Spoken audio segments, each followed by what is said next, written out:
என் வாழ்வின் ஆக சிறந்த மகிழ்ச்சியான தருணங்களில் எல்லாம் என் அக்கா சீத்தலை நான் சேர்த்து கொண்டதே இல்லை. எனக்கு சிறு வயதிலிருந்தே அவளை பிடிக்காது. சொல்லப்போனால் ஒருவித வெறுப்பு என் மனதுக்குள் இருந்தது. அவள் மிகவும் ஏழ்மையாக இருந்ததால் என் திருமணத்திற்கு கூட நான் அவளை அழைக்கவில்லை. அவளது ஏழ்மையான தோற்றத்தை பார்த்தால் என் பணக்கார மாமனார் வீட்டினர் என்னை ஏளனம் செய்வார்கள். அது என் கௌரவத்திற்கு இழுக்கு என்று நினைத்தேன். நான் என் சுய மரியாதையை எதற்காகவும் விட்டு கொடுக்க தயாராக இல்லை. என் திருமணத்தன்று அக்கா சீத்தல் மண்டபத்தின் நுழைவாயில் வரை வந்திருக்கிறாள். ஆனால் அவளது ஏழ்மையான உடையை கண்டு என் வீட்டு வேலைக்காரர்கள் அவளை ஏதோ பிச்சைக்கார பெண் என்று தவறாக நினைத்து அங்கிருந்து விரட்டி அடித்திருக்கிறார்கள். மறுநாள் காலை நான் என் திருமண வரவேற்பு நிகழ்ச்சிக்கு தயாராகி கொண்டிருந்த போது என் வீட்டு வேலைக்காரர்கள் என்னிடம் வந்து நேற்று நடந்த விஷயத்தை கூறினார்கள். அதோடு அக்கா வாசலில் விட்டு சென்ற ஒரு சிறிய சூட்கேஸையும் என்னிடம் கொண்டு வந்து கொடுத்தார்கள். அந்த பழைய சூட்கேஸை கைகளில் வாங்கிய போது அதன் கனத்தை விட என் மனதின் படபடப்பு அதிகமாக இருந்தது.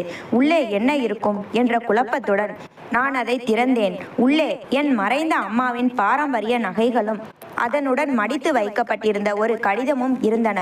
நடுங்கும் விரல்களுடன் அக்காவின் கையெழுத்தில் இருந்த அந்த கடிதத்தை பிரித்து படிக்க தொடங்கிய கணமே என் கண்கள் பனித்தன. வெளியில் மழை பெய்து கொண்டிருந்த அந்த சத்தம் என்னை அப்படியே 15 வருடங்களுக்கு முந்தைய என் கடந்த கால நினைவுகளுக்குள் இழுத்து சென்றது. ஆர்வத்துடன் நான் அந்த சூட்கேஸை திறந்து பார்த்தபோது உள்ளே என் அம்மாவின் நகைகளும் ஒரு கடிதமும் இருந்தன. அந்த கடிதத்தை படிக்க தொடங்கியதும் என் கண்களில் கண்ணீர் முட்டியது. என் அக்கா சீத்தல் எனக்காக என்னவெல்லாம் செய்திருக்கிறாள், எத்தனை வழிகளை தாங்கி இருக்கிறாள் என்பதை என்னால் நம்பவே முடியவில்லை. என் கைகளில் இருந்த அந்த கடிதத்தின் வரிகள் என் மனக்கண்ணில் 15 வருடங்களுக்கு முன்பே கடந்த கால நினைவுகளை அப்படியே அச்சு அசலாக கொண்டு வந்து நிறுத்தின.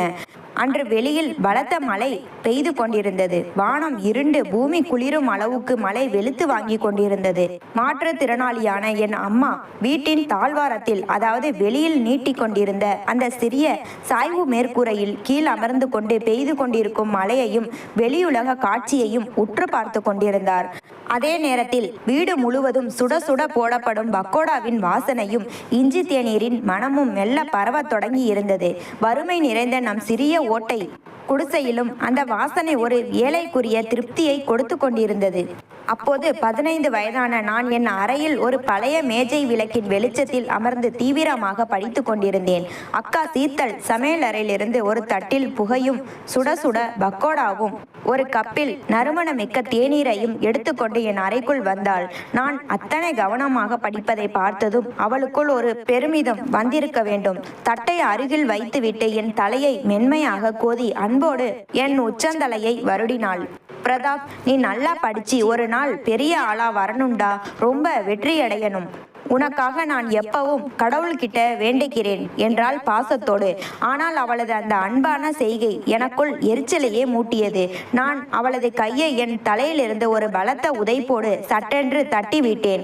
கோபமாக அவளை நிமிர்ந்து பார்த்தேனே தவிர வாயை திறந்து ஒரு வார்த்தை கூட நான் பேசவில்லை.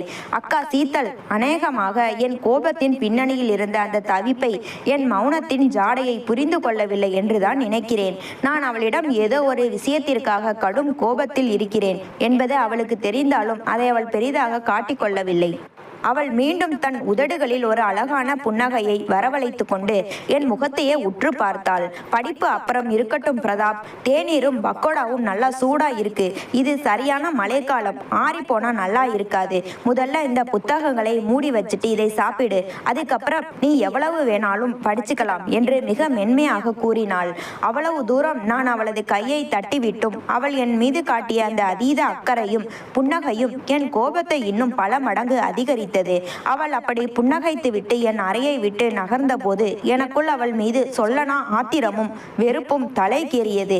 ஏனெனில் அதற்கு முந்தைய நாள் அவள் என்னிடம் நடந்து கொண்ட விதம் எனக்குள் அப்படி ஒரு தீராத ஆழமான காயத்தை ஏற்படுத்தி இருந்தது. நான் கையை அவ்வளவு முரட்டுத்தனமாக தட்டிவிட்டும் அக்கா சீத்தல் என்னிடம் கோபித்து கொள்ளவில்லை. ஒரு வார்த்தை கூட எதிர்த்து பேசவில்லை. என் கோபத்தின் ஆழம் அவளுக்கு புரியவில்லை என்றுதான் எனக்கு தோன்றியது. அவள் வழக்கம் போல தன் முகத்தில் ஒரு மெல்லிய புன்னகையை வரவழைத்து கொண்டு, படிப்பு அப்புறம் இருக்கட்டும் பிரதாப், இந்த மழை காலத்துல தேநீரும் பக்கோடாவும் சூடா சாப்பிட்டாதான் நல்லா இருக்கும். முதல்ல புத்தகத்தை மூடி வச்சுட்டு இதை சாப்பிடு, அப்புறம் படிச்சுக்கலாம் என்று மிக சாதாரணமாக கூறிவிட்டு என் அறையை விட்டு நகர்ந்தாள். அவள் புன்னகைத்து விட்டு சென்ற அந்த நொடி எனக்குள் சொல்லனா ஆத்திரமும் கோபமும் எரிமலையாய் வெடித்தது. அவளுக்கு எப்படி இவ்வளவு சாதாரணமாக இருக்க முடிகிறது? அதற்கு முந்தைய நாள் அவள் என் சுய மரியாதையை அசைத்து பார்க்கும் வகையில் செய்த காரியம் அப்படிப்பட்டது. நான் எங்கள் பகுதியில் இருந்த ஒரு மிக சாதாரணமான வசதிகள் குறைவான அரசு பள்ளியில் தான் படித்து கொண்டிருந்தேன். இந்த ஆண்டுதான் நான் 5ஆம் வகுப்பை முடித்துவிட்டு 6ஆம் வகுப்பிற்கு அடியெடுத்து வைத்திருந்தேன். புதிய வகுப்புக்கு செல்லும் போது மற்ற குழந்தைகளைப் போல எனக்கும் புதிய புத்தகங்கள், பளபளக்கும் புதிய காலணிகள், புதிய பள்ளிப்பை வேண்டும் என்ற ஆசை மனது முழுவதும் அலைமோதியது. ஆனால் என் துரதிர்ஷ்டம், என் வாழ்நாளில் எனக்கு என்றுமே புதியதாக எதுவுமே கிடைத்ததில்லை. நான் அந்த வீட்டின் ஒரே ஆண் பிள்ளை, ஒரே மகன். பொதுவாக நம் சமூகத்தின் பெண் பிள்ளைகளை விட ஆண் பிள்ளைகளுக்கு தான் அதிக முக்கியத்துவம் தருவார்கள், அதிக செல்லம் கொடுப்பார்கள், இளைய குழந்தைகளை தலையில் தூக்கி வைத்து கொண்டாடுவார்கள் என்று பலர் சொல்ல கேட்டிருக்கிறேன். ஆனால் துரதிர்ஷ்டவசமாக என் வீட்டில் நிலைமை முற்றிலும் தலைகீழாக இருந்தது. எனக்கு 3 வயதாக இருக்கும் போதே என் தந்தை மாரடைப்பால் திடீரென்று இறந்து போனார். தந்தை இறந்த அந்த துரதிர்ஷ்டவசமான கணத்திலிருந்து எங்கள் குடும்பத்தின் வறுமை நிரந்தரமாக குடியேறி தன் கொடூர கரங்களால் எங்களை அச்சுறுத்த தொடங்கியது. அதற்கு முன்பு நாங்கள் ஒன்றும் பெரிய கோடீஸ்வரர்கள் இல்லை என்றாலும் அன்றாட வாழ்க்கைக்கு கஷ்டப்படும் அளவுக்கு ஏழைகளாகவும் இருந்ததில்லை. என் தந்தை ஒரு பெட்ரோல் பங்கில் சாதாரண ஊழியராக வேலை பார்த்து வந்தார். அவருடைய சொற்ப வருமானத்தை கொண்டு எங்கள் குடும்பத்தின் வாழ்வாதாரம் ஓரளவுக்கு கௌரவமாக நகர்ந்தது. யாரிடமும் கையேந்தி நிற்கும் நிலைமை எங்களுக்கு வந்ததில்லை. அவர் இறக்கும் போது எனக்கு 3 வயது, அக்கா சீத்தலுக்கு 5 வயது. என் அம்மா ஒரு சாதாரண இல்லத்தரசி, வெளியுலகம் தெரியாத, அதிகம் படிக்காத, மிக எளிமையான ஒரு சராசரி பெண்மணி. அவளுடைய உலகம் சமையலறையோடும் எங்களோடுமே சுருங்கி போயிருந்தது. ஆனால் என் அம்மாவிடம் ஒரு பெரிய குறை இருந்தது.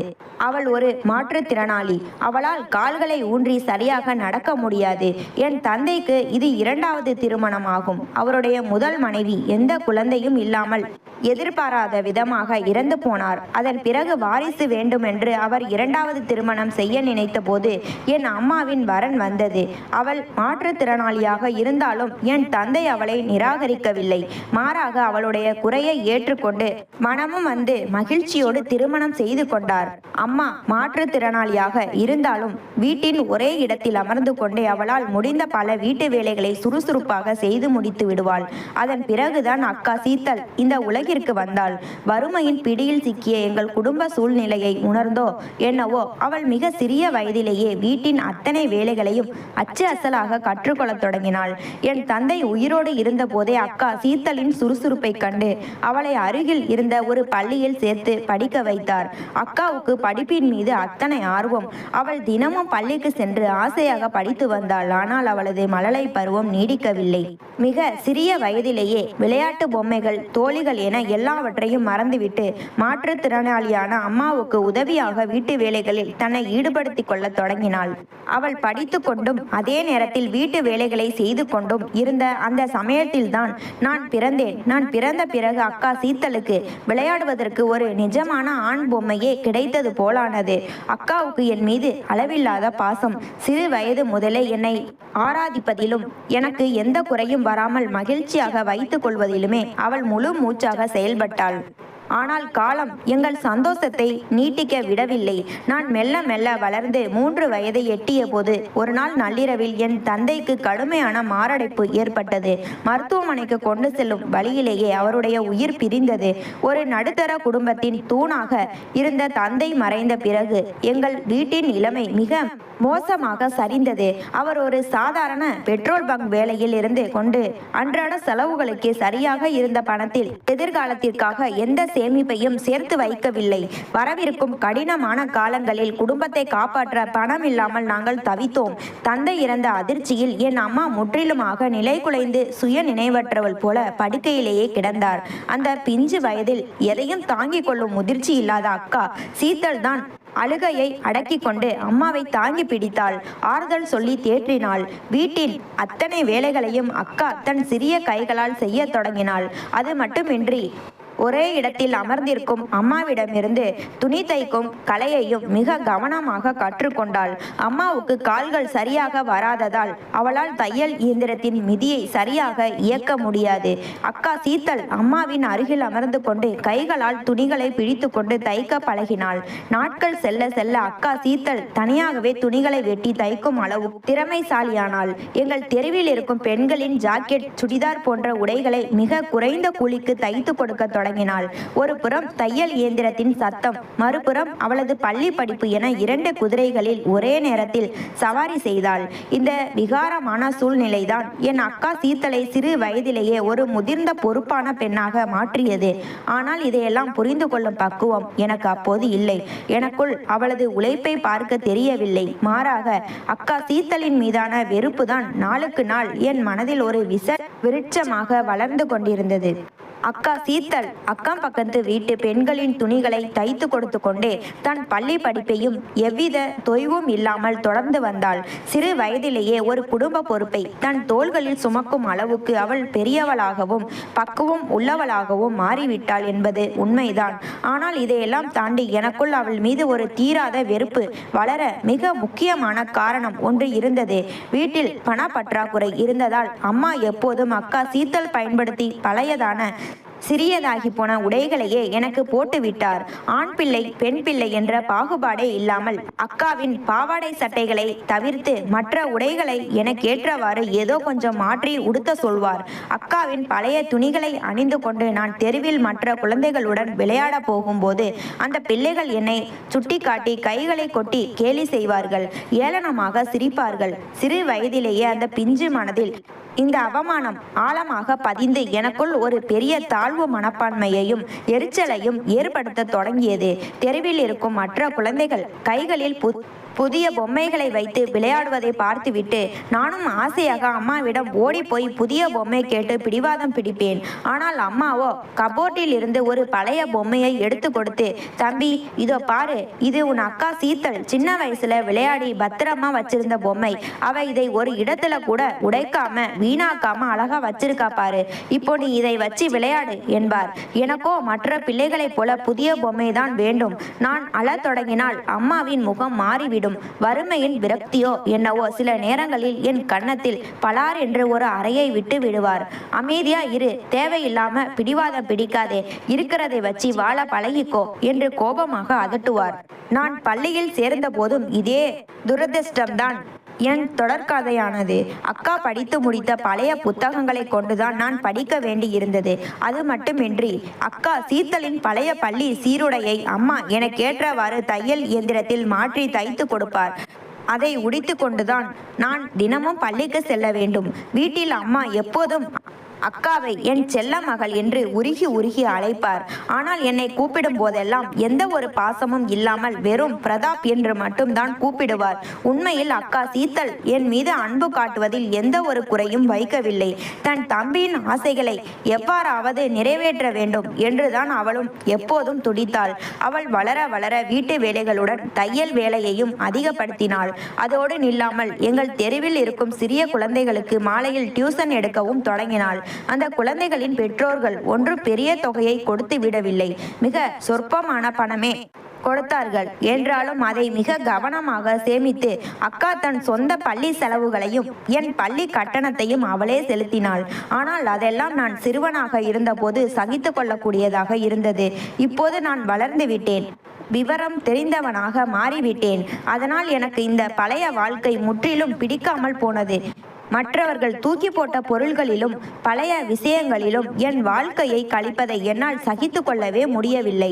நாட்கள் செல்ல செல்ல அக்கா சீத்தல் தையல் வேலையோடு சேர்த்து தெரு குழந்தைகளுக்கு பாடம் சொல்லிக் கொடுக்கும் டியூஷன் வேலையையும் தன் கைகளில் எடுத்தாள். அதில் பெரிய வருமானம் இல்லை என்றாலும் ஏதோ ஓரளவுக்கு பணம் கிடைத்தது. அந்த சொற்ப பணத்தை வைத்து தன் பள்ளி தேவைகளை கவனித்து கொண்டதோடு என் பள்ளி கட்டணத்தையும் அவளே ஒவ்வொரு மாதமும் சரியாக கட்டி வந்தாள். ஆனால் அதெல்லாம் நான் சிறுவனாக சின்னமாக இருந்தபோது ஏதோ தெரியாமல் கடந்து போனது. இப்போது நான் ஓரளவுக்கு விவரம் தெரிந்தவனாக வளர்ந்துவிட்ட பிறகும் எல்லாவற்றிலும் பழைய பொருட்களை உபயோகிப்பது எனக்குள் தீராத அவமானத்தையும் தாழ்வு மனப்பான்மையையும் ஏற்படுத்தியது. எனக்கு என்று தனிப்பட்ட புது வாழ்க்கை இருக்கக்கூடாதா? ஏன் நான் எப்போதும் மற்றவர்களின் நிழலிலேயே வாழ வேண்டும் என்ற ஏக்கம் மனதை வாட்டியது. அக்கா தன் புத்தகங்களை எவ்வளவுதான் மடிப்பாராக புதிய புத்தகங்களைப் போல பத்திரமாக வைத்திருந்தாலும் அதில் அவளது பெயர் எழுதப்பட்டிருக்கும். நான் பள்ளிக்கு செல்லும்போது அந்த புத்தகங்களில் இருக்கும் அக்காவின் பெயரை பேனாவால் அடித்துவிட்டு அதன் மேல் என் பெயரை எழுதுவேன். இதை பார்க்கும் என் வகுப்பு நண்பர்கள், டேய் பிரதாப், நீ இன்னமும் உன் அக்காவோட பழைய புத்தகத்தை வச்சுதான் படிக்கிறியா என்று எல்லோரும் முன்னிலையிலும் கேலி செய்வார்கள். அவர்களின் அந்த சிரிப்பு என் நெஞ்சில் முள்ளாக குத்தியது. ஆனால் இதையெல்லாம் விட என் மனதை ஒட்டுமொத்தமாக உடைத்த ஒரு சம்பவம் அந்த ஹோலி பண்டிகையின் போதுதான் நடந்தது. அன்று பள்ளியில் ஹோலி பண்டிகை கொண்டாட்டம் ஏற்பாடு செய்யப்பட்டிருந்தது. பள்ளி நிர்வாகம் ஒரு நிபந்தனை விதித்திருந்தது. விழாவில் பங்கேற்கும் அனைத்து மாணவர்களும் கட்டாயம் புத்தம் புதிய குர்தா பைஜாமா அணிந்துதான் வர வேண்டும் என்று கூறினர். மறுநாள் பள்ளிக்கு சென்ற என் நண்பர்கள் அனைவரும் தங்களின் பெற்றோரை கூட்டி சென்று சந்தையில் இருந்து விதவிதமான ஆயத்த குர்தாக்களை வாங்கி வந்திருந்தனர். சிலரது குர்தாக்களில் அழகான வேலைப்பாடுகள் இருந்தன, சில வண்ணமயமாக ஜொலித்தன. ஆனால் நானோ என் அறையில் ஏமாற்றத்துடனும் விரக்தியுடனும் அமர்ந்திருந்தேன். என்னிடம் உடுத்துவதற்கு எந்த ஒரு குர்தாவும் இல்லை. நான் நேராக அம்மாவிடம் சென்று, அம்மா, எனக்கு கொஞ்சம் பணம் கொடுங்க, நான் கடை தெருவுக்கு போய் எனக்காக ஒரு புது குர்தா பைஜாமா வாங்கிட்டு வரணும். நாளைக்கு ஸ்கூல்ல ஹோலி கொண்டாடுறாங்க, எல்லாரும் புதுசு போட்டுட்டு வராங்கம்மா என்று ஆசையோடு கேட்டேன். நான் கேட்டு முடிப்பதற்குள் அருகில் தையல் வேலை செய்து கொண்டிருந்த அக்கா சீத்தல் குறுக்கிட்டாள். தம்பி, இதுக்காக ஏன் அழுகிற? உன்னோட ஆசையை இதோ உன் அக்கா இப்போவே நிறைவேற்றுறேன். என்கிட்ட ஒரு வெள்ளை நிற சுடிதார் தையல் துணி அப்படியே புதுசா இருக்கு, அதை இப்பவே வெட்டி உன்னோட அளவுக்கு ஏத்த மாதிரி ஒரு அழகான குர்தா பைஜாமாவா நான் தச்சு தந்துடுறேன் என்றாள் முகத்தில் புன்னகையோடு.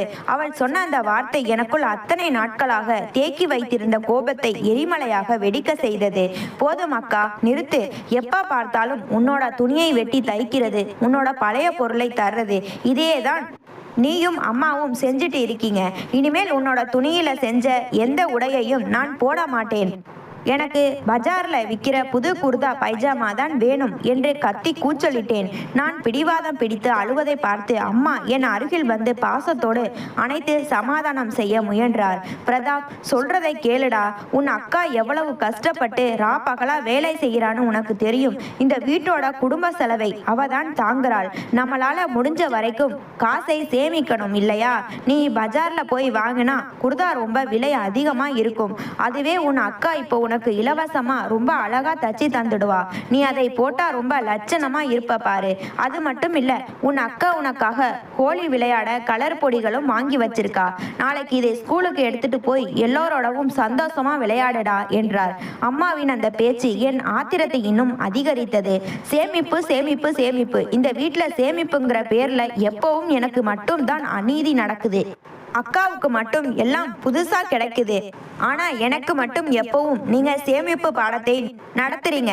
நான் இனிமேல் நீங்க சொல்ற எதையும் கேட்க மாட்டேன் என்று கத்திவிட்டு அன்று இரவு முழுவதும் அழுது கொண்டே படுக்கையில் விழுந்தேன். மறுநாள் பள்ளிக்கு செல்லக்கூடாது, இந்த ஹோலி விழாவுக்கே போகக்கூடாது என்று மனதிற்குள் உறுதியாக முடிவு செய்தேன். ஆனால் மறுநாள் காலை நான் தூங்கி எழுந்து பார்த்தபோது என் படுக்கைக்கு அருகில் ஒரு ஆச்சரியம் காத்திருந்தது. அங்கே பளபளக்கும் ஒரு புத்தம் புதிய குர்தா பைஜாமாவும் அதனுடன் நிறைய ஹோலி வண்ண பொடிகளும் வைக்கப்பட்டிருந்தன. அதை பார்த்ததும் என் கவலைகள் அனைத்தும் பறந்து போய் முகம் மலர்ந்தது. அதை ஆசையோடு அணிந்து கொண்டு வண்ண பொடிகளை எடுத்துக்கொண்டு நான் மகிழ்ச்சியோடு பள்ளிக்கு கிளம்பினேன். மனதின் ஒரு ஓரத்தில் எனக்கு நன்றாக தெரியும், அக்கா சீத்தல் இரவு முழுவதும் தூங்காமல் யாரிடமாவது கடன் வாங்கியோ அல்லது தன் சேமிப்பை அளித்தோதான் எனக்காக அந்த புதிய குர்தாவை வாங்கி இருக்கிறாள் என்று அவளிடம் போய் ஒரு நன்றி சொல்லியிருக்க வேண்டும். ஆனால் எனக்குள் இருந்த அந்த பிடிவாதமும் என் வாழ்க்கையின் எல்லா தடைகளுக்கும் அவள்தான் காரணம் என்ற அந்த தவறான எண்ணமும் அவளிடம் நன்றி சொல்ல என்னை அனுமதிக்கவில்லை. நான் அவளது அன்பை முற்றிலுமாக அலட்சியம் செய்துவிட்டு பள்ளி நோக்கி ஓடினேன். காலம் தன் போக்கில் நகர்ந்து கொண்டிருக்க நாங்களும் வளர்ந்து கொண்டே இருந்தோம். காலத்தின் சக்கரம் வேகமாக உருண்டோடியது. நாங்கள் இருவரும் சிறு பிள்ளைத்தனங்களிலிருந்து விடுபட்டு பருவ வயதை எட்டினோம். அக்கா சீத்தல் இப்போது திருமண வயதை அடைந்த ஒரு முழுமையான யுவதியாக நின்றாள். அவளது அமைதியான குணத்தையும் உழைப்பையும் பார்த்து எங்கள் பகுதியை சேர்ந்த பல பெரியவர்கள் நல்ல நல்ல வரன்களோடு அம்மாவை தேடி வரத் தொடங்கினார்கள். ஆனால் வந்த வரன்களை எல்லாம் அக்கா சீத்தலே முன்னின்று மறுத்துவிட்டாள். அம்மா, எனக்கு இப்போதைக்கு கல்யாணம் வேண்டாமா. முதல்ல என் தம்பி பிரதாப் நல்லா படிச்சு முடிக்கட்டும். அவனுக்கு ஒரு நல்ல வேலை கிடைச்சி இந்த குடும்பத்தை கௌரவமா காப்பாத்துற தகுதி அவனுக்கு வர வரைக்கும் நான் கல்யாணம் பண்ணிக்க மாட்டேன். அம்மாவையும் என் தம்பியையும் இப்படி வறுமையில தவிக்க விட்டுட்டு நான் மட்டும் ஒரு வீட்டுக்கு மருமகளா போய் எப்படி நிம்மதியா இருக்க முடியும்? என் தம்பி காலில் நிற்கட்டும், அப்புறம் என் கல்யாணத்தை பத்தி யோசிக்கலாம் என்று கராராக கூறிவிட்டாள். அம்மா அவளுக்கு எவ்வளவோ எடுத்து சொன்னார். சீத்தல், நீ ஏற்கனவே எங்களுக்காக உன் இளமையையும் ஆசைகளையும் தியாகம் பண்ணி நிறைய செஞ்சிட்டடா. வயசு வந்த பொண்ணை இப்படி வீட்டில் வச்சிருக்கிறது எனக்கு பாரமா இருக்கு. நீ கல்யாணம் பண்ணிக்கோமா. பிரதாப் அவனோட படிப்பையும் பார்த்துட்டு ஏதாவது பார்ட் டைம் வேலையும் செய்வான். எங்களோட வாழ்வாதாரம் எப்படியோ ஏதோ ஒரு வழியில ஓடிடும். நீ உன்னோட வாழ்க்கையை பாரு என்று அழுது கொண்டே கெஞ்சினார். ஆனால் அக்கா, அம்மா, உங்களை நீங்களே நொந்துக்காதீங்க. நான் என் முழு மனசோட தான் இந்த முடிவை எடுத்திருக்கேன் என்று அம்மாவை தேற்றினாள். அக்கா விருப்பப்படியே எல்லாமே நடந்தது. நான் நன்றாக படித்து முடித்தேன். எனக்கு ஒரு தனியார் நிறுவனத்தில் வேலை வாய்ப்பும் கிடைத்தது. நான் வேலைக்கு சேர்ந்த முதல் மாதமே என் கையில் முதல் மாத சம்பளமும் வந்தது. நான் அந்த மகிழ்ச்சியில் இருந்த வேலையில்தான் அம்மா ஒரு பெரிய குண்டை தூக்கி போட்டார். பிரதாப், உனக்கு இப்போ வேலை கிடைச்சிருச்சு, அதனால சீத்தலுக்கு கல்யாணம் பண்ணி வைக்கலாம்னு நான் முடிவு பண்ணிட்டேன் என்று திடீரென அறிவித்தார். அம்மாவின் அந்த வார்த்தையை கேட்டதும் என் நெஞ்சம் அதிர்ந்தது. என்னம்மா சொல்றீங்க? உங்களுக்கு என்ன பைத்தியம் பிடிச்சிருக்கா? இவ்வளவு சீக்கிரமாவா என்று எரிச்சலோடு கேட்டேன். ஆமா பிரதாப், சீத்தலுக்கு ரொம்ப நல்ல இடத்துல இருந்து வரன் வந்திருக்கு. மாப்பிள்ளை வீட்டில் அவரோட அம்மாவை தவிர யாரும் இல்லை. ரொம்ப எளிமையான குடும்பம். அவங்க நம்ம சீத்தலை ரொம்ப பிடிச்சு போய் சீக்கிரமே கல்யாணம் பண்ணிக்கணும்னு ஆசைப்படுறாங்க. தம்பி, நீ இப்ப சம்பாதிக்க ஆரம்பிச்சிட்ட. சீத்தலோட வயசு பொண்ணுங்களுக்கு எல்லாம் கல்யாணம் ஆகி குழந்தை குட்டின்னு ஆயிடுச்சு. அவ இந்த வீட்டுக்காகவும் முக்கியமா உன்னோட எதிர்காலத்துக்காகவும் தன் வாழ்க்கையே அர்ப்பணிச்சிட்டாடா. இப்போ தம்பியா அவளோட கல்யாணத்தை முடிச்சு வச்சு உன் கடமையிலிருந்து நீ விடுபட வேண்டிய நேரம் இதுடா என்றார் அம்மா. அம்மாவின் அந்த பேச்சு எனக்குள் கடும் கோபத்தை உண்டாக்கியது. எனக்கு கிடைத்த முதல் மாத சம்பளமோ மிக குறைவு. அதற்குள் இவ்வளவு பெரிய திருமண செலவை என் தலையில் சுமத்துகிறாரே என்று ஆத்திரம் வந்தது. என் முதல் மாச சம்பளத்துல எனக்கு என்ன கிடைச்சது? வெறும் சொற்ப பணத்தை வச்சுக்கிட்டு ஒரு கல்யாண செலவை எப்படி சமாளிக்க முடியும் என்று அம்மாவிடம் சண்டையிட்டேன். ஆனால் அம்மா என் பேச்சை எதையும் காதில் வாங்கி கொள்ளவில்லை. அக்கா சீத்தலின் திருமண ஏற்பாடுகளை தீவிரமாக செய்தார். எங்களிடம் பெரிய அளவில் நகை நட்டுகளோ வரதட்சணை கொடுக்க பணமோ இல்லை. அதனால் மாப்பிள்ளை வீட்டாரை சம்மதிக்க வைத்து மிக எளிமையாக சில முக்கிய உறவினர்களை மட்டும் அழைத்து திருமண சடங்குகளை நடத்தினோம். திருமணத்திற்கு வந்திருந்த ஒரு சில விருந்தினர்களுக்கு மட்டும் எளிய முறையில் உணவளித்து அக்கா சீத்தலின் திருமணம் நடந்து முடிந்தது. அக்கா சீத்தல் அந்த வீட்டை விட்டு புகுந்த வீட்டிற்கு விடை பெற்று சென்ற போது எனக்குள் ஒரு தார்மீக நிம்மதி ஏற்பட்டது. அப்பாடா, என் வாழ்க்கையின் அத்தனை சந்தோஷங்களையும் புதிய ஆசைகளையும் சேமிப்பு என்ற பெயரில் தடுத்து கொண்டிருந்த ஒரு முள் இந்த வீட்டை விட்டு எப்போதும் போல நிரந்தரமாக நீங்கிவிட்டது என்று நான் மனதிற்குள் குரூரமான மகிழ்ச்சி அடைந்தேன்.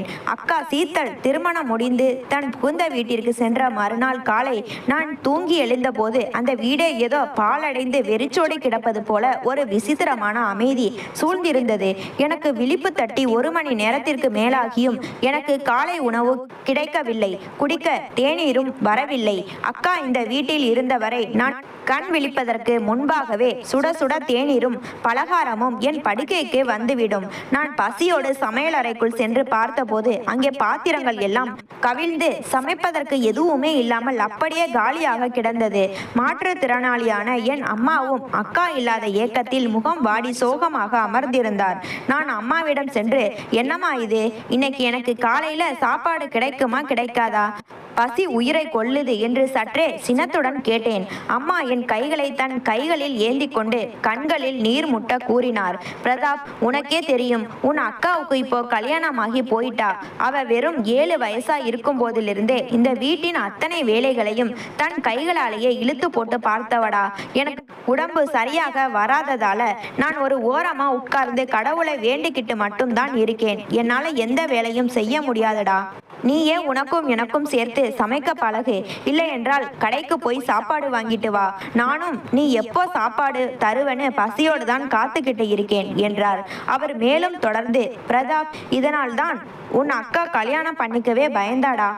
தான் கல்யாணமாகி இந்த வீட்டை விட்டு போயிட்டா அம்மாவும் தம்பியும் சாப்பாட்டுக்கு கஷ்டப்படுவாங்களே, என்னென்ன துன்பங்களை சந்திப்பாங்களோன்னு அவளுக்கு நல்லா தெரியும் பிரதாப். நீ அவளுக்கு வெறும் தம்பி மட்டும் இல்லடா, இனிமேல் அவளுக்கு நீதான் தகப்பன் ஸ்தானத்தில் இருக்கணும். அவ புகுந்த வீட்டுக்கு அடிக்கடி போயிட்டு வா, அவளை போய் பாரு. தன் சின்ன வயசையெல்லாம் இந்த வீட்டுக்காகவே தியாகம் பண்ணிய உன் அக்காவை மட்டும் எப்பவும் மறந்துடாதடா என்றார். அம்மாவின் அந்த பாச பேச்சு எனக்குள் எந்த ஒரு மாற்றத்தையும் ஏற்படுத்த அம்மா, நான் கடைக்கு போய் சாப்பாடு வாங்கிட்டு வரேன். அக்கா அவ புருஷன் வீட்டுக்கு தகுந்த மாதிரி அங்கே வாழ பழகிக்கட்டும். அவ இங்க அடிக்கடி வர வேண்டிய அவசியம் இல்லை. பொண்ணுங்க அவங்க புகுந்த வீட்டுல இருந்தாதான் அழகு.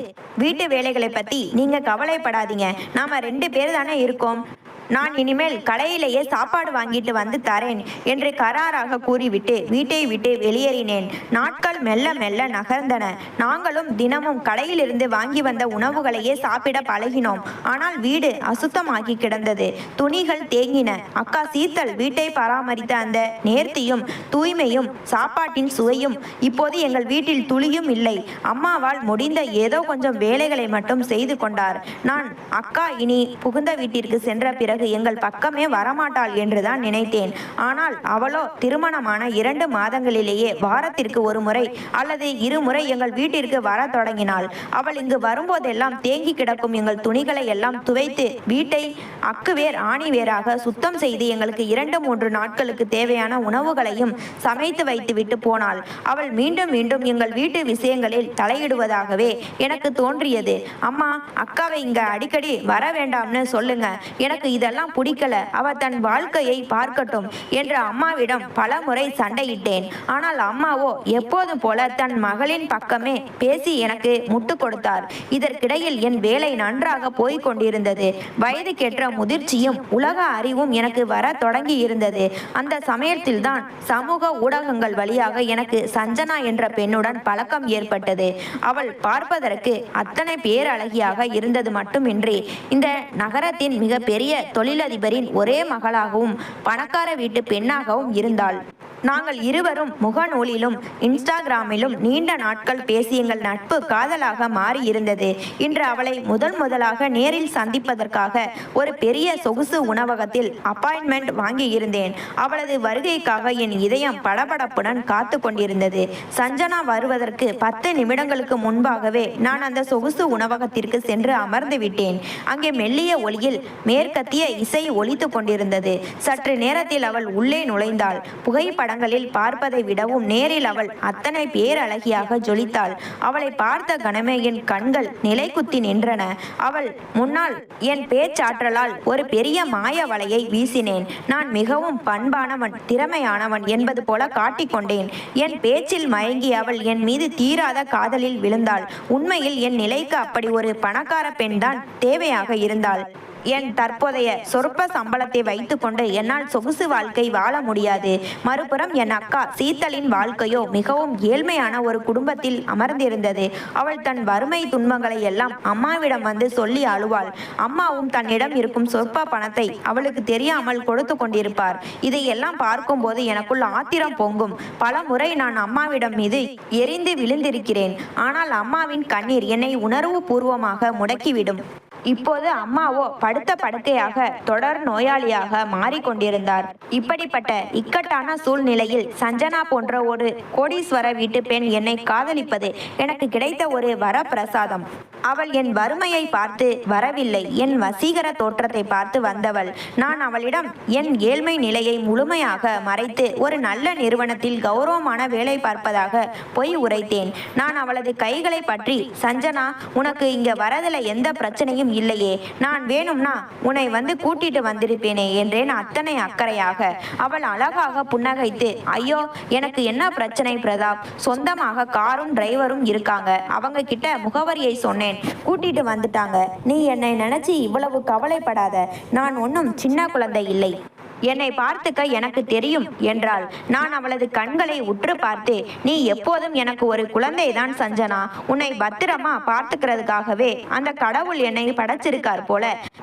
சரி, இன்னைக்கு உனக்கு என்ன பிடிக்குமோ அதையெல்லாம் ஆர்டர் பண்ணு, எல்லாம் என் செலவுதான் என்றேன் பெருமையாக. அதெல்லாம் ஒன்றும் வேண்டாம் பிரதாப், ரொம்ப காத்துல பறக்காத, உனக்கு இப்போதான் புதுசா வேலை கிடைச்சிருக்குன்னு எனக்கு தெரியும். இன்னைக்கு என்ன சாப்பாடோ அதுக்கு நான் தான் பணம் தருவேன். அப்புறம் நான் அப்பா கிட்ட உன்னை பத்தி பேசிட்டேன். முதல்ல சோசியல் மீடியா காதலை கேட்டு கோபப்பட்டார், ஆனா உன்னோட திறமையை பத்தி சொன்னதும் சம்மதிச்சிட்டார். உனக்கு எங்க அப்பாவோட கம்பெனியிலேயே ஒரு பெரிய வேலையும் கிடைக்க போகுது, அவரோட மகளும் கிடைக்க போறா. இப்போ சொல்லு, நான் சரியா தானே செஞ்சு இருக்கேன் என்றாள் ஆசையோடு. அவள் சொன்னதை கேட்டதும் என் முகத்தில் கோடி சூரிய பிரகாசம் தோன்றியது. சஞ்சனாவின் தந்தைக்கு பிரம்மாண்டமான தொழில் பேரரசு இருந்தது. அதில் ஒரு வேலை கிடைத்தால் என் வாழ்க்கையே மாறிவிடுமே. சஞ்சனா, நீ நிஜம்தான் சொல்றியா? எனக்கு பெரிய படிப்பு இல்லைனாலும் மூளை ரொம்ப அதிகம், எனக்கு ஒரு சின்ன ஆதரவு கிடைச்சா போதும், நான் பெரிய ஆளாகிடுவேன் என்றேன் என் பேராசையை மறைக்காமல். அவள் உடனே என் கைகளை தட்டி, நான் உனக்கு ஆதரவா இருக்கேன் பிரதாப், இப்பவே என்னை கல்யாணம் பண்ணிக்க சம்மதமா என்று கேட்டுவிட்டு சற்றும் எதிர்பாராத விதமாக தன் கைப்பையிலிருந்து பளபளக்கும் ஒரு வைர மோதிரத்தை எடுத்து என் விரலில் அணிவித்தாள். அவளது இந்த அதிரடி செய்கையை நான் ஆச்சரியத்தோடு பார்த்தேன். எனக்கு தெரியும் நீ இதையெல்லாம் இப்போதைக்கு பிளான் பண்ணியிருக்க மாட்டேன்னு. பரவாயில்லை, நீ அப்பாவோட கம்பெனியில சேர்ந்து பெரிய ஆளானதும் எனக்காக ஒரு நல்ல மோதிரம் வாங்கித்தா. எனக்கு ஆரவாரம் பிடிக்காது, அமைதியா காரியம் நடக்கணும். ஆனா கல்யாணத்தை மட்டும் கொஞ்சம் ஆடம்பரமாகத்தான் நடத்தணும். ஏன்னா எங்க வீட்டுல ரொம்ப ஆசை வச்சிருக்காங்க. சரி, உங்க வீட்டுல நம்ம காதலுக்கு சம்மதிப்பாங்களா என்று கேட்டாள். அவள் கேட்கும் போது என் கண் முன்னால் மாற்றுத்திறனாளியான என் அம்மாவின் முகம் வந்து போனது. என் அம்மா ரொம்ப உடம்பு முடியாம இருக்காங்க சஞ்சனா, அவங்களால நடக்க முடியாது. என் அக்காவுக்கு கல்யாணமாகி அவ புருஷன் வீட்டுல இருக்கா. என் வாழ்க்கையோட முடிவை நான் தான் எடுப்பேன், எனக்கு யாரோட சம்மதமும் தேவையில்லை. அவங்க இல்லாம நான் கல்யாணம் பண்ணிக்கிட்டாலும் இங்க யாருக்கும் எந்த பிரச்சனையும் வராது என்றேன் மிகுந்த தன்னம்பிக்கையோடு. என் பேச்சில் இருந்த அந்த துணிச்சல் சஞ்சனாவை இன்னும் அதிகமாக கவர்ந்தது. அவள் ஒரு அவசர கூட்டத்திற்காக அலுவலகம் செல்ல நான் என் பைக்கை எடுத்துக்கொண்டு வீட்டை நோக்கி புறப்பட்டேன். என் உதடுகளில் புன்னகை தாண்டவமாடியது. நாளை நான் அவளது தந்தையின் பெரிய நிறுவனத்திற்கு செல்ல போகிறேன். என் வறுமை மாறப்போகிறது. ஒரு புதிய அரண்மனையே எனக்கு கிடைக்க போகிறது. ஆனால் நான் வீட்டிற்குள் நுழைந்த போது அந்த மகிழ்ச்சி சட்டென்று மறைந்தது. நான் நினைத்தது போலவே அம்மா வீட்டின் முற்றத்தில் அமர்ந்து கொண்டு கொடூரமாக இருமிக் கொண்டிருந்தார். அவளது அந்த தொடர் இருமல் சத்தம் என் தலைவலியை அதிகமாக்கியது. எத்தனையோ முறை மருத்துவமனைக்கு கூட்டி சென்றும் பரிசோதனை செய்ய சொன்னால் அம்மா மறுத்து விடுவார். இப்போது அவளது அந்த தோற்றமே எனக்குள் ஒருவித உளைச்சலை ஏற்படுத்தியது. நான் கோபமாக என் அறைக்கு செல்ல முயன்ற போது அம்மா என்னை நலிந்த குரலில் அழைத்தார். பிரதாப், தம்பி, இன்னைக்கு உன் அக்கா சீத்தல் வந்திருந்தாடா. அவ ஏதோ பெரிய குடும்ப பிரச்சனையில இருக்கா போல, ரொம்ப அழுதுட்டு இருந்தா. உன்கிட்ட நேர்ல பேசி ஏதோ சொல்லணும்னு சொன்னாடா. நீ இப்போ ஃப்ரீயா இருந்தா அவ புகுந்த வீட்டுக்கு கொஞ்சம் போயிட்டு வா என் தம்பி. அவ மாமனா வீட்டில் இருக்கிறவங்க ரொம்ப கொடுமைக்காரங்கடா. அக்காவுக்கு தம்பி தானே கௌரவம். நீ போய் அவ தலைமையில கை வச்சு அவளுக்கு ஆறுதலா இருடா. அந்த கடவுள் உனக்கு நல்லா வச்சிருப்பான் என்றார் இருமிக் கொண்டே. அம்மா சொன்னதை கேட்டதும் என் நெற்றியில் கோபத்தின் சுருக்கங்கள் விழுந்தன. போதும், நிறுத்துங்கம்மா. அவளுக்கு தகப்பன் கடமையை செஞ்சு நான் எப்பவும் முடிச்சிட்டேன். உங்க மகளுக்கு வேற வேலையே இல்லையா? அவ புருஷன் வீட்டுல அவளை அமைதியா வாழ சொல்லுங்க. தேவையில்லாம இங்க வந்து அவ மாமியார் வீட்டாரை பத்தி பழி சொல்லிக்கிட்டு இருக்கக்கூடாதுன்னு அவகிட்ட தெளிவா சொல்லிடுங்க. இப்படி பண்ணிக்கிட்டு இருந்தா அவ வாழ்க்கையை அவளால வாழவே முடியாது அம்மா. இதை அவ மூளையில ஏத்திடுங்க. நான் அவளோட குடும்பத்தை ஒட்ட வைக்கிறதுக்காக திரும்ப திரும்ப அலைந்து கொண்டிருக்க முடியாது. ஒரு முறை அவ கடமையை முடிச்சிட்டேன். இனிமேல் எந்த பொறுப்பையும் என்னால் சுமக்க முடியாது என்று கத்தி தீர்த்துவிட்டு என் அறை கதவை வேகமாக சாத்தினேன். அக்கா சீத்தலின் கணவர் ஒரு குடிகாரன், அதோடு பிறவி முரடன் என்பதும் அவளது புகுந்த வீட்டில் இருப்பவர்கள் எவ்வித இரக்கமும் இல்லாத கொடூரமான மனிதர்கள் என்பதும் எனக்கு நன்றாகவே தெரியும். ஆனால் அவளுக்கு அப்படி ஒரு வாழ்க்கை அமைந்தது அவளது விதி. அதை அவள்தான் அனுபவித்து தீர வேண்டும் என்று நான் மிக சாதாரணமாக ஒதுங்கிவிட்டேன். என் அக்கா படும் துயரங்கள் எதுவும் என் கல் நெஞ்சை தொடவில்லை. அன்று ஒரு நாள் நள்ளிரவு நேரம் நான் என் அறையில் படுத்திருந்த போது அம்மா மெல்ல தவழ்ந்து என் அறைக்குள் வந்தார். அவளது கண்கள் அழுது அழுது வீங்கி இருந்தன. என் அருகில் அமர்ந்து என் கைகளை பற்றி கொண்டு நடுங்கும் குரலில் சொன்னார், பிரதாப் தம்பி, நீ எனக்காக சேர்த்து வச்சிருக்கிற பணத்தை எப்படியாவது உன் அக்கா சீத்தலுக்கு கொடுத்துடுடா. அவ புருஷன் இன்னும் வரதட்சணை வேணும்னு சொல்லி அவளை மாடு மாதிரி அடிக்கிறான்டா. அவளுக்கு பின்னாடி கேட்கறதுக்கு அப்பா இல்லை, தம்பியும் வரமாட்டான். ஆதரவா பேச யாரும் இல்லைன்னு நினைச்சு அவளை ரொம்ப கொடுமைப்படுத்தி சித்திரவதை செஞ்சு அழிக்கிறாங்கடா. ஒரு முறை அவ வீட்டுக்கு போய் அந்த அநாகரிக மனிதர்களிடம் பேசிட்டு வாயண்டா என்று கதறி அழுதார். அம்மாவின் அந்த பாச போராட்டமும் கண்ணீரும் எனக்குள் ஆறுதலை தராமல் மாறாக கடுமையான ஆத்திரத்தையே மூட்டியது. நான் என் கையை உதறிவிட்டு கோபத்தில் கத்தினேன், அம்மா, உங்களுக்கு என்னதான் பிரச்சனை? நான் உங்ககிட்ட உங்க உடம்பு நிலையை பத்தி பேசிக்கிட்டு இருக்கேன். ஆனா நீங்க எப்ப பார்த்தாலும் உங்க மகளோட புராணத்தையே பாடிக்கிட்டு இருக்கீங்க. அவ புருஷன் அவளை அடித்தால் என்ன, உதைத்தால் என்ன? அது அவங்க 2 பேரோட தனிப்பட்ட குடும்ப விஷயம். நான் தேவையில்லாம நடுவுல போய் தலையிட்டு அங்கே அவமானப்பட விரும்பல. அவ செத்தால் எனக்கு என்ன? என் வாழ்க்கையை பார்த்துக்க எனக்கு தெரியும் என்று மிக கொடூரமாக கூறிவிட்டு அம்மாவை அங்கேயே தவிக்க விட்டு என் நண்பனை சந்திப்பதற்காக வீட்டை விட்டு வெளியேறினேன். அப்போது எனக்குள் சஞ்சனா கொடுத்த அந்த வைர மோதிரத்தின் நினைவு வந்தது. என் சுயநல புத்தி வேலை செய்தது. நான் நேராக என் நண்பனை அழைத்து கொண்டு ஒரு பெரிய நகை கடைக்கு சென்றேன். சஞ்சனா ஆசையாக அணிவித்த அந்த விலை மதிப்பற்ற வைர மோதிரத்தை அங்கிருந்த நகைக்கடைக்காரரிடம் விற்றேன். அதற்கு விலையாக எனக்கு 2 லட்சம் ரூபாய் கை நிறைய கிடைத்தது.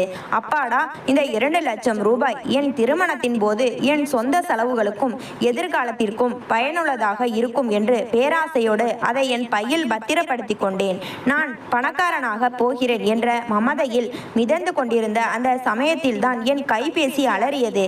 எடுத்து பார்த்தபோது எங்கள் வீட்டுக்கு அருகில் மளிகை கடை வைத்திருக்கும் விஜய் அண்ணன் அழைத்து கொண்டிருந்தார். நான் பதற்றத்துடன் அழைப்பை ஏற்ற மறுமுனையில் அவரது குரல் நடுக்கத்துடனும் பயத்துடனும் கேட்டது, பிரதாப், எங்க இருக்கடா? சீக்கிரம் வா, உன் அம்மாவுக்கு உடம்பு ரொம்ப மோசமாகிடுச்சு, மூச்சு திணறல் அதிகமாயிடுச்சுடா. நானும் என் மகனும் அவங்களை இப்போ அவசரமா அரசு ஆஸ்பத்திரி கூட்டிட்டு போறோம். நீ எந்த வேலையாக இருந்தாலும் அப்படியே போட்டுட்டு உடனே அரசு ஆஸ்பத்திரிக்கு ஓடி வாடா என்றார். அவர் சொன்னதை கேட்டதும் என் நெஞ்சி படபடவென அடித்து கொண்டது. கையில் இருந்த பணமெல்லாம் கை நழுவி விழுவது போல் இருந்தது. அவள் என் அம்மா. எங்களுக்குள் 1000 கோபதாபங்கள் இருந்தாலும் என் தாயை இழக்க நான் தயாராக இல்லை. நான் உடனே என் பைக்கை எடுத்துக்கொண்டு காற்றை விட வேகமாக தலை தெறிக்க அரசு மருத்துவமனை நோக்கி ஓடினேன். நான் பைக்கை அவசரமாக மருத்துவமனையில் அவசர சிகிச்சை பிரிவின் முன்னால் நிறுத்திவிட்டு உள்ளே ஓடினேன். அங்கே மருத்துவமனையின் வரந்தா வாசலில் அக்கா சீத்தல் சுவரில் சாய்ந்து கொண்டு தலையில் அடித்து கதறி அழுது கொண்டிருந்தாள். அவளது தலைமுடி கலைந்து முகம் முழுவதும் கண்ணீரால் நனைந்திருந்தது. அவளை பார்த்ததும் எனக்குள் ஏனோ கோபம்தான் முதலில் வந்தது. அவளை முற்றிலுமாக உதறிவிட்டு அருகில் நின்றிருந்த விஜய் அண்ணனிடம் ஓடினேன். ஆனால் அதற்குள் அக்கா சீத்தல் ஓடி வந்து என் கைகளை தன் அடுக்கும் விரல்களால் இறுக பற்றி கொண்டாள். பிரதாப் தம்பி, அம்மா நம்மளை தனியா விட்டுட்டு போயிட்டாங்கடா. ஆஸ்பத்திரிக்கு வர வழியிலேயே அவங்களுக்கு கடுமையான மாரடைப்பு வந்துடுச்சு. வண்டியிலேயே அவங்க மூச்சு நின்றுச்சுடா என்று நெஞ்சில் அடித்து கதறினாள். அக்கா சொன்ன வார்த்தையை கேட்ட கணமே என் காலடி மண் சரிந்து நான் அப்படியே பாதாளத்திற்குள் விழுவது போல் இருந்தது. சுற்றி இருந்த உலகம் அனைத்தும் ஒரு நிமிடம் ஸ்தம்பித்தது. என்னால் இந்த அதிர்ச்சியை தாங்கிக் கொள்ளவே முடியவில்லை. என் அம்மாவை நான் கடைசி நேரத்தில் கூட பார்க்காமல் அவளது இறுதி மூச்சின் போது அருகில் இல்லாமல் போய்விட்டேனே என்ற குற்ற உணர்வும் ஆத்திரமும் என் அறிவை கண்மூடித்தனமாக மறைத்தது. நான் என் கைகளை உதறி அக்கா சீத்தலை ஒரு பலத்த கல்லோடு பின்னுக்கு தள்ளிவிட்டேன். எல்லாம் உன்னாலதான், நீதான் என் அம்மாவை கொன்னுட்ட என்று மிருகத்தனமாக கத்தினேன். தினமும் இந்த வீட்டுக்கு ஓடி வந்து உன் புருஷனை பத்தியும் உன் புகுந்த வீட்டு கஷ்டத்தை பத்தியும் சொல்லி சொல்லி அழுது கொண்டே இருந்தாயே. அதை கேட்டு கேட்டுதான் என் அம்மாவோட மனசு தாங்காம அவங்க இதயம் பலவீனமாகி இப்ப இறந்துட்டாங்க. நானும் நீயும் இன்னைக்கு அனாதையா நடுத்தெருவுல நிக்கிறதுக்கு ஒட்டுமொத்த காரணமே நீதான் என்று எல்லோர் முன்னிலையிலும் அவள் மீது கொடூரமான பழி சொற்களை சுமத்தினேன். நான் அவ்வளவு அசிங்கமாக பேசியும் அக்கா சீத்தல் எனக்கு எதிர்த்து ஒரு வார்த்தை கூட பேசவில்லை. தம்பி, நான் அப்படியெல்லாம் என்று ஏதோ சொல்ல வந்தவள் என் கண்களில் இருந்த குரூரமான கோபத்தை பார்த்துவிட்டு தன் முகத்தை புதைத்து கொண்டு ஓரமாக நின்று அழுது கொண்டே இருந்தாள். அம்மாவின் இறுதி சடங்குகளை மிக எளிய முறையில் முடித்தோம். எல்லாம் முடிந்து நான் என் வெறிச்சோடிய வீட்டின் வாசற்படியில் இடிந்து போய் அமர்ந்திருந்தேன். என் மனசு சுக்கு நூறாக உடைந்திருந்தது. அந்த சமயத்தில் ஒரு ஆடம்பரமான சொகுசு கார் எங்கள் தெருவுக்குள் வந்து என் வீட்டின் முன்னால் நின்றது. காரில் இருந்து சஞ்சனா இறங்கி வந்தாள். நான் அதிர்ச்சியோடு அவளை பார்த்தேன். என் அம்மா அனுமதிக்கப்பட்டிருந்த அந்த அரசு மருத்துவமனையின் தலைமை மருத்துவர் சஞ்சனாவின் சொந்த மாமா ஆவார். விஜய் அண்ணன் என் அம்மாவை அங்கே சேர்த்த போது என் முகவரியையும் விவரங்களையும் கொடுத்திருந்தார். அதை வைத்து விஷயம் அறிந்து எனக்கு ஆறுதல் சொல்வதற்காக சஞ்சனா ஓடோடி வந்திருந்தாள். அவள் என் அருகில் அமர்ந்து என் தோள்களை பற்றி, பிரதாப், மனசை தளர விடாதே. அம்மா போனது பெரிய இழப்புதான். ஆனா நீ உன்னை நினைச்சு வருத்தப்பட்டு உடம்பை கெடுத்துக்காத. உனக்கு துணையா நான் இருக்கேன் என்று ஆறுதல் கூறினாள். அவளது ஆறுதல் வார்த்தைகளை கேட்டபோது எனக்குள் மீண்டும் சுயநலம் தலை தூக்கியது. அக்கா சீத்தல் அருகில் நின்று கொண்டிருப்பதை பார்த்துவிட்டு சஞ்சனாவிடம் அவளை பற்றி தவறாக பேச தொடங்கினேன். பார்த்தியா சஞ்சனா, இவள் தான் என் அக்கா சீத்தல். ஒரு ஏழ்மையான குடும்பத்துல கல்யாணம் பண்ணிக்கிட்டு தினமும் அங்கே சண்டை போட்டுட்டு இங்க வந்து அம்மாவை நிம்மதியா இருக்க விடாம பண்ணிட்டா. இவளோட தொல்லையால் தான் என் அம்மாவுக்கு இந்த நிலைமை வந்தது என்று அக்காவுக்கு கேட்கும்படியே பேசினேன். அக்கா அதை கேட்டு இன்னும் சத்தமாக அழத் தொடங்கினாள். நாட்கள் வாரங்கள் மாதங்களாயின. அம்மாவின் பிரிவு தந்த வடு என் மனதின் ஒரு ஓரத்தில் இருந்தாலும் சஞ்சனா காட்டிய அதீத அன்பும் கவனிப்பும் என்னை மெல்ல மெல்ல அதிலிருந்து மீட்டெடுத்தது. சஞ்சனா என்னை விரைவில் திருமணம் செய்து கொள்ளுமாறு தொடர்ந்து வற்புறுத்தி வந்தாள். பிரதாப், நாம ஏன் இன்னும் தள்ளி போடணும்? அம்மா இல்லாத அந்த வீட்டுல நீ தனியா கஷ்டப்படுறதை என்னால பார்க்க முடியல. நாம சீக்கிரம் ஒன்னாயிடலாம் என்பாள். ஒரு நாள் நான் என் வீட்டில் தனியாக இருந்தபோது வாசலில் ஒரு சொகுசு கார் வந்து நின்றது. அதில் இருந்து சஞ்சனாவின் தந்தையும் அவளது அண்ணனும் இறங்கி என் வீட்டிற்குள் வந்தார்கள். ஒரு பிரம்மாண்ட தொழிலதிபர் என் சிறிய ஓட்டு வீட்டிற்குள் நுழைந்ததும் எனக்குள் ஒரு நிமிடம் பயமும் நடுக்கமும் ஏற்பட்டது. நான் சஞ்சனாவிடம் சொன்ன பொய்கள் எல்லாம் தெரிந்து அவர்கள் என்னை அசிங்கப்படுத்த வந்திருக்கிறார்களோ என்று என் இதயம் வேகமாக அடித்து கொண்டது. ஆம், என் ஏழ்மையான பின்னணியை அவர்கள் இப்போது முழுமையாக அறிந்திருந்தனர். ஆனால் சஞ்சனாவின் தந்தை என் எதிர்பார்ப்பிற்கு மாறாக மிகவும் கனிவோடு பேசினார். என் வீட்டின் நிலையை பார்த்து அவர் முகம் சுளிக்கவில்லை. அவர் என் தோளில் கை வைத்து, என் மகளுக்கு உன்னை ரொம்ப பிடிச்சிருக்கு பிரதாப். அவ உன்னை தன் உயிரா நினைக்கிறாள். எனக்கு பணம், காசு, அந்தஸ்து இதெல்லாம் முக்கியமே இல்லை. என் மகளை கண்ணும் கருத்துமாக அன்பா பார்த்துக்கிற ஒரு நல்ல குணம் இருந்தா போதும். உன்னோட ஏழ்மையான நிலையை பத்தி சஞ்சனா என்கிட்ட எல்லாவற்றையும் சொல்லிட்டா. நீ உழைக்க தயாரா இருக்கிற ஒரு இளைஞன்னு எனக்கு தெரியும் என்றார். அவர் மேலும் தொடர்ந்து, நீங்கள் இருவரும் ஆடம்பரம் இல்லாமல் மிக எளிமையாக கோவில்ல திருமணம் செய்து கொள்ளுங்கள். திருமணத்திற்கு பிறகு நீங்கள் தங்குவதற்காக இந்த நகரத்தின் மிக முக்கியமான பகுதியில் ஒரு புதிய அடுக்குமாடி குடியிருப்பு ஒன்றை நான் வாங்கி இருக்கிறேன். அதோடு என் நிறுவனத்தில் உனக்கு தகுதிக்கேற்ற ஒரு நல்ல உயர் பதவியையும் தருகிறேன். உன்னை ஒரு பெரிய ஆளாக்க வேண்டியது இனி என் பொறுப்பு என்றார். அவர் காட்டிய அந்த பெருந்தன்மையும் எனக்கு கிடைக்க போகும் சொகுசு வாழ்க்கையும் என் பேராசையை தூண்டியது. நான் சற்றும் யோசிக்காமல் அதற்கு சம்மதித்தேன். சஞ்சனாவின் தந்தை சொன்னபடியே அடுத்த சில நாட்களிலேயே நான் அவருடைய பெரிய நிறுவனத்தில் ஒரு நல்ல மேலாளர் பதவியில் சேர்ந்தேன். எனக்கு கிடைத்த இந்த அரிய வாய்ப்பை நழுவவிடக் கூடாது என்பதால் நான் அங்கு மிக கடினமாக பகலாக உழைத்து என் திறமையை நிரூபித்தேன். அதன் பிறகு நாங்கள் சஞ்சனாவின் தந்தை வாங்கி தந்த அந்த புதிய சொகுசு அபார்ட்மெண்டிற்கு மாறினோம். எங்கள் திருமண நாளும் குறிக்கப்பட்டது. சஞ்சனாவின் தந்தையின் விருப்பப்படி ஒரு புகழ்பெற்ற கோவிலில் மிக எளிமையான முறையில் எங்கள் திருமணம் நடந்து முடிந்தது. திருமண சடங்குகள் நடந்து கொண்டிருந்த அந்த தருணத்தில் மணமேடையில் அமர்ந்திருந்த எனக்கு என் மறைந்த அம்மாவின் நினைவுதான் வந்து நெஞ்சை அடைத்தது. அம்மா இன்று உயிரோடு இருந்திருந்தால் எவ்வளவு சந்தோஷப்பட்டிருப்பார் என்று ஏங்கினேன். அதே கணத்தில் என் அக்கா சீத்தலின் முகமும் என் மனக்கண்ணில் வந்து போனது. அவளை தேடி போய் திருமணத்திற்கு அழைக்க வேண்டும் என்று என் மனதின் ஒரு மெல்லிய ஓரம் சொன்னது. ஆனால் எனக்குள் இருந்த அந்த பழைய கர்வமும் அவளது ஏழ்மையான தோற்றத்தை பார்த்தால் என் மாமனார் வீட்டினர் என்னை ஏளனம் செய்வார்கள் என்ற பயமும் என் பாசத்தை தடுத்தது. அவளது ஏழ்மை என் கௌரவத்திற்கு இழுக்கு என்று நினைத்து அவளை திருமணத்திற்கு அழைக்காமல் முழுமையாக தவிர்க்கவே முடிவு செய்தேன். என் சுயநலம் மீண்டும் வென்றது. எங்கள் திருமணம் முடிந்து 6 மாதங்கள் மிக வேகமாக உருண்டோடின. சஞ்சனாவின் தந்தையின் நிறுவனத்தில் என் கடின உழைப்பாலும் எனக்கு கிடைத்த உயர் பதவியாலும் நான் நிறைய பணம் சேர்த்திருந்தேன். ஒரு நடுத்தர வர்க்க இளைஞனாக இருந்த நான் இப்போது ஆடம்பர வாழ்க்கையின் அத்தனை சுபபோகங்களையும் அனுபவித்துக் கொண்டிருந்தேன். இந்த சூழ்நிலையில்தான் எங்கள் திருமணத்தின் போது செய்ய முடியாமல் போன அந்த பிரம்மாண்டத்தை எங்கள் திருமண வரவேற்பு விழாவாக மிக விமரிசையாக நடத்த திட்டமிட்டேன்.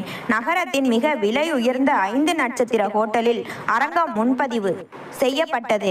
எனக்கு தெரிந்தவர்கள், என் மாமனாரின் தொழில் அதிபர் நண்பர்கள் மற்றும் தூரத்து உறவினர்கள் என அனைவருக்கும் நேரில் சென்று பத்திரிகை கொடுத்தேன். ஆனால் என் சொந்த அக்கா சீத்தலுக்கு மட்டும் நான் பத்திரிகை கொடுக்கவில்லை. அவளது ஏழ்மையான தோற்றமும் அவளது கிழிந்த உடைகளும் என் மாமனார் வீட்டினருக்கு முன்னால் என் கௌரவத்தை குலைத்துவிடும் என்று நினைத்தேன். என் போலி கௌரவம் என் பாசத்தை விட பெரியதாக நின்றது. வரவேற்பு விழா நடப்பதற்கு முந்தைய நாள் காலை நான் வரவேற்பு நிகழ்ச்சிக்காக என்னை அழகுபடுத்திக் கொள்ள ஒரு சொகுசு சலூனுக்கு சென்றுவிட்டு காரில் வீட்டிற்கு திரும்பினேன். காரை நிறுத்திவிட்டு என் அபார்ட்மெண்டின் பிரதான நுழைவாயில் வாசலுக்கு வந்தபோது அங்கே ஒரு பெண் சுவரோரமாக அமர்ந்திருந்தாள். அவளது புடவை ஆங்காங்கே கிழிந்து கலைந்த தலைமுடியுடன் மிகவும் பழைய ஏழ்மையான தோற்றத்தில் இருந்தாள். அவள் குனிந்து அமர்ந்திருந்ததால் அவளது முகம் எனக்கு சரியாக தெரியவில்லை. அவளது அந்த அழுக்கு தோற்றத்தை பார்த்ததும் எனக்குள் எரிச்சல் உண்டானது. ஏதோ பிச்சை கேட்கும் பெண் என்று தவறாக நினைத்து என் பாக்கெட்டில் இருந்த மணி பர்ஸை எடுத்து அதிலிருந்து ஒரு 100 ரூபாய் நோட்டை உருவி அவள் முன்னால் அலட்சியமாக வீசினேன். இந்தா, இதை காசை எடுத்துக்கிட்டு கிளம்பு. பணக்காரங்க வாழ்கிற இடம் இது. இங்க வந்து இப்படி வாசல்ல உட்கார்ந்துட்டு இருக்காத, போ என்று சற்றே அநாகரிகமாக கத்திவிட்டு அவளை திரும்பி பார்க்காமல் விறுவிறுவென உள்ளே சென்றேன். நான் கத்திய போதும் அவள் தன் தலையை நிமிர்த்தவே இல்லை. ஆனால் அவளது அந்த ஒடுங்கிய குனிந்த தோற்றம் ஏனோ என் மனதிற்குள் ஒரு விவரிக்க முடியாத உளைச்சலையும் பாரத்தையும் தந்தது. மறுநாள் காலை பிரம்மாண்டமான வரவேற்பு விழா எல்லாம் நல்லபடியாக முடிந்து நான் என் அறையில் ஓய்வெடுத்துக் கொண்டிருந்தேன். அப்போது என் வீட்டு வேலைக்காரன் கதவை தட்டி உள்ளே வந்தான். அவனது கைகளில் ஒரு பழைய தேய்ந்து போன சிறிய சூட்கேஸும் அதன் மேல் மடித்து வைக்கப்பட்டிருந்த ஒரு கடிதமும் இருந்தன. அவன் தயங்கியபடியே, ஐயா, நேற்று காலையில நீங்க சலூன் போயிட்டு வந்தப்போ வாசல்ல ஒரு அம்மா உட்கார்ந்துருந்தாங்க இல்லையா? அவங்க ஏதோ பிச்சைக்காரி இல்லைங்கய்யா. நீங்க உள்ளே போனதுக்கு அப்புறமா அவங்க அழுது கொண்டே இந்த சூட்கேஸையும் கடிதத்தையும் என்கிட்ட கொடுத்தாங்க. இதை எப்படியாவது என் தம்பி பிரதாப் கிட்ட கொடுத்துடுங்கப்பான்னு சொல்லிட்டு நீங்க கொடுத்த அந்த 100 ரூபாய் நோட்டை அங்கேயே போட்டுட்டு போயிட்டாங்க என்றான். வேலைக்காரன் சொன்ன வார்த்தையை கேட்டதும் என் தலைக்குள் இடி விழுந்தது போல் இருந்தது. தம்பி என்ற அந்த ஒரு வார்த்தை என் நெஞ்சை பிளந்தது. நேற்று வாசலில் அமர்ந்து நான் வீசிய காசை வாங்காமல் தலை குனிந்து அழுது கொண்டிருந்தவள் வேறு யாரும் இல்லை, என் அக்கா சீத்தல். என் கௌரவத்திற்காக நான் எவளை தவிர்க்க நினைத்தேனோ அவள் என் வாசலுக்கே வந்திருக்கிறாள். நடுங்கும் கைகளுடன் அந்த பழைய சூட்கேஸை வேலைக்காரனிடம் இருந்து வாங்கினேன். என் கைகள் நடுங்கின. நெஞ்சு அடைப்பது போல் இருந்தது. அந்த பழைய சூட்கேஸின் மேலே வைக்கப்பட்டிருந்த கடிதத்தை அவசர அவசரமாக பிரித்தேன். அக்கா சீத்தலின் அந்த பரிச்சயமான கையெழுத்தை பார்த்ததுமே என் கண்களில் இருந்து கண்ணீர் தாரை தாரையாக கொட்டத் தொடங்கியது. கடிதத்தின் ஒவ்வொரு வரியும் என் நெஞ்சில் ஈட்டியாய் பாய்ந்தது. என் அன்பு தம்பி பிரதாப், இந்த சூட்கேஸ் உனக்கு கிடைக்கும் போது நான் உன் அருகில் இருக்க மாட்டேன். இதோ உனக்கு அக்கா எழுதும் கடைசி கடிதம் இதுவாகத்தான் இருக்கும். இந்த சிறிய பெட்டி அம்மா உனக்காக என்னிடம் கொடுத்து சென்ற அமானிதம். பிரதாப், நான் சிறு வயது முதலே இரவு பகலாக கண் விழித்து தையல் வேலை செய்தும் குழந்தைகளுக்கு டியூஷன் எடுத்தும் உனக்காக சிறுக சிறுக சேர்த்து வைத்திருந்த 5 லட்சம் ரூபாய் பணம் இதனுள் இருக்கிறது. என் சேமிப்பு பழக்கமும் உனக்கு பழைய பொருட்களை கொடுத்ததும் உனக்கு என் மேல் தீராத வெறுப்பை உண்டாக்கியது என்பதை நான் அறிவேன். உன்னை வறுமையில் வாட விட்டதாக நீ என்னை நினைத்தாய். ஆனால் தம்பி, ஒரு தாய் இல்லாத பிள்ளையாக நீ வளர்ந்து எதிர்காலத்தில் யாரிடமும் கையேந்தி நிற்கக்கூடாது. உன் எதிர்காலம் மிக சிறப்பாகவும் சொகுசாகவும் இருக்க வேண்டும் என்றுதான் நான் அப்படி சிக்கனமாக இருந்தேன். என்னை மன்னித்து விடுடா. இன்று என் கணவரும் என் மாமியாரும் என்னை வரதட்சணை கேட்டு தினமும் மாடு போல் அடிக்கிறார்கள். உன் தம்பிக்கு இவ்வளவு பெரிய வேலை கிடைச்சும் அவன் உன்னை மதிக்கவே இல்லை. உனக்குன்னு எதுவும் செய்ய மாட்டான் என்று சொல்லி என்னை சொல்லால் சித்திரவதை செய்கிறார்கள். தம்பி, நான் நினைத்திருந்தால் நீ வெறுத்த என் உழைப்பில் சேர்த்த இந்த 5 லட்சம் ரூபாய் அவர்களிடம் தூக்கி கொடுத்து என் சொந்த வாழ்க்கையை காப்பாற்றி இருக்கலாம். என்னை அவர்கள் அடிக்காமல் தடுத்திருக்கலாம். ஆனால் என் தம்பியின் எதிர்காலத்திற்காக சேர்த்து அவனது பணத்தை தொட்டு என் சுயநலத்திற்காக பயன்படுத்த எனக்கு மனமில்லை. அக்காவுக்கு என் தம்பியின் கௌரவம் தான் முக்கியம். நம் அம்மா இறப்பதற்கு முந்தைய நாள் தன் பாரம்பரிய நகைகளையும் என்னிடம் கொடுத்து எப்படியாவது உன்னிடம் சேர்த்து விடும்படி சத்தியம் வாங்கி கொண்டார். நேற்று உனக்கு பிரம்மாண்டமான திருமண வரவேற்பு விழா என்று கேள்விப்பட்டு இந்த நகைகளையும் பணத்தையும் உன்னிடம் பத்திரமாக ஒப்படைக்கத்தான் உன் வீட்டு வாசலுக்கு வந்தேன். ஆனால் நீ என்னை அடையாளம் தெரியாமல் ஏதோ பிச்சைக்காரி என்று நினைத்து என் முகத்தில் 100 ரூபாய் நோட்டை வீசினாய். பரவாயில்லை தம்பி, உனக்கு என் மேல் இருக்கும் வெறுப்பு இன்னும் குறையவில்லை என்று நினைத்துக் கொள்கிறேன். நீயும் உன் மனைவியும் என்றும் கோடீஸ்வரர்களாக மகிழ்ச்சியாக வாழுங்கள். கடைசியாக உன்னிடம் ஒரு வேண்டுகோள் பிரதாப். பெண் பிள்ளைகளை என்றுமே குடும்பத்திற்கு சுமை என்று நினைக்காதே. அவர்கள் வீட்டின் கிரீடம். நான் உனக்கு சுமையாக இருக்க விரும்பவில்லை. நான் இறந்த செய்தி உனக்கு வந்தாலும் என் முகத்தில் நீ விழிக்க வேண்டாம். அதுவே நீ எனக்கு செய்யும் ஆக சிறந்த காரியம். இப்படிக்கு உன் பாசம் இல்லாத அக்கா சீத்தல். கடிதத்தை படித்து முடித்த கணமே என் உலகமே சுக்குநூறாக உடைந்து சிதறியது. என் அக்கா எனக்காக தன் வாழ்க்கையையே தியாகம் செய்திருக்கிறாள். புகுந்த வீட்டில் அத்தனை அடிகளையும் உதைகளையும் தாங்கிக் கொண்டு எனக்காக சேர்த்த பணத்தை அப்படியே கொண்டு வந்து கொடுத்திருக்கிறாள். ஆனால் நானோ கர்வத்தின் உச்சியில் இருந்து கொண்டு அவளை பிச்சைக்காரி என்று ஏளனம் செய்திருக்கிறேன். எனக்குள் இருந்த போலி கௌரவமும் கர்வமும் சுயநலமும் என்னை ஒரு மிருகமாக மாற்றியிருந்ததை உணர்ந்த போது என் நெஞ்சு வெடித்துவிடும் போல் இருந்தது. கடிதத்தை படித்து முடித்ததும் என் உலகம் அப்படியே ஸ்தம்பித்தது. கைகள் நடுங்க அந்த பழைய சூட்கேஸை மெல்ல திறந்தேன். உள்ளே என் அம்மாவின் பாரம்பரிய நகைகளும் அக்கா சீத்தல் எனக்காக தன் இரத்தத்தை வேர்வையாக்கி இரவு பகலாக தையல் இயந்திரத்தை மிதித்து சிறுக சிறுக சேர்த்த 5 லட்சம் ரூபாய் பணமும் கட்டுகளாக கிடந்தன. அதை பார்த்த கணமே என் நெஞ்சு வெடித்தது. நான் எவ்வளவு பெரிய துரோகி, எவ்வளவு பெரிய பாவி என்று என் தலையிலேயே நான் அடித்து கொண்டேன். தன் சொந்த வாழ்க்கை சிதைந்து புகுந்த வீட்டில் வரதட்சணை கொடுமையால் அடி உதைப்பட்டும் தன் தம்பியின் எதிர்காலம் கெட்டுவிடக் கூடாது என்று அந்த பணத்தை தொடாமல் கொண்டு வந்து தந்த என் தெய்வ மகள் போன்ற அக்காவையா நான் போலி கௌரவத்தால் பிச்சைக்காரி என்று விரட்டி அடித்தேன். என் கர்வமும் சுயநலமும் என்னை ஒரு மாபெரும் குற்றவாளியாக என் கண் முன்னால் நிறுத்தியது. நான் ஒரு நொடி கூட தாமதிக்கவில்லை. கண்களிலிருந்து கண்ணீர் மழையாய் பொழிய கதறி அழுது கொண்டே வீட்டை விட்டு வெளியே ஓடினேன்.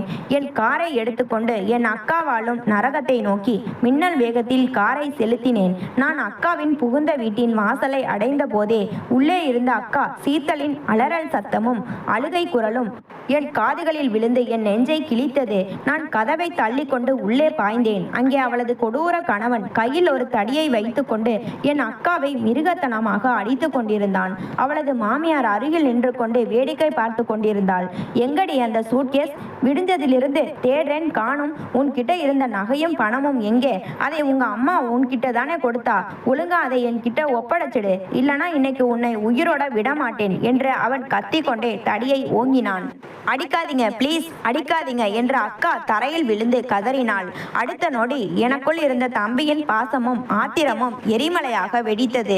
ஓங்கி அடிப்பதற்காக அவன் தடியை உயர்த்திய கணத்தில் நான் பாய்ந்து சென்று அவனது சட்டையை பிடித்து ஓங்கி ஒரு குத்துவிட்டு கீழே தள்ளிவிட்டேன். அவன் சுருண்டு விழுந்தான். நான் நேராக தரையில் கிடந்த என் அக்கா சீத்தலின் அருகில் சென்று அவளை வாரி அணைத்து என் நெஞ்சோடு இறுக கட்டி அணைத்து கொண்டேன். அக்கா, என்னை மன்னிச்சிடுக்கா.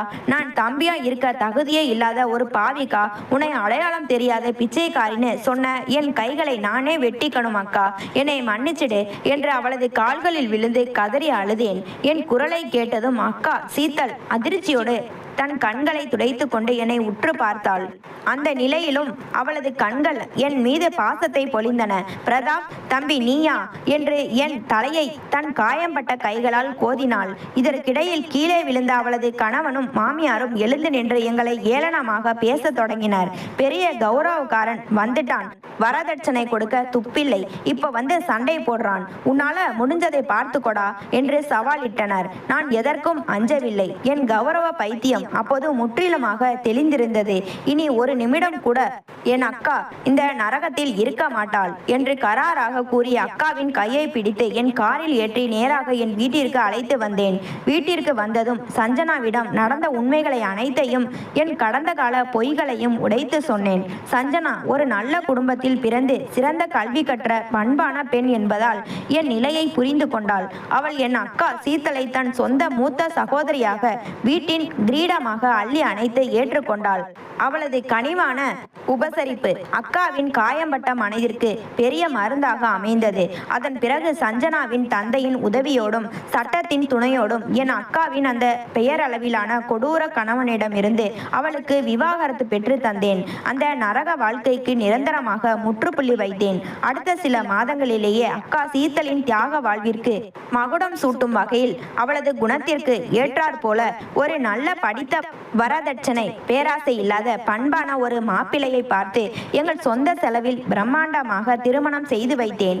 இன்று என் அக்கா சீத்தல் தன் கணவர் வீட்டில் ஒரு உண்மையான மகாராணி போல் மதிப்பும் மரியாதையுடனும் மிகுந்த மகிழ்ச்சியுடனும் வாழ்கிறாள். அவளது முகத்தில் இன்று தவழும் அந்த அழகான நிம்மதியான புன்னகைத்தான் என் வாழ்நாளில் நான் பெற்ற ஆக சிறந்த சொத்து, என் வாழ்வின் உண்மையான நிம்மதி. இது போன்ற கதைகளை தொடர்ச்சியாக கேட்க லைக் பண்ணுங்க, ஷேர் பண்ணுங்க, கமெண்ட் பண்ணுங்க, மறந்து விடாமல் சப்ஸ்கிரைப் பண்ணுங்க.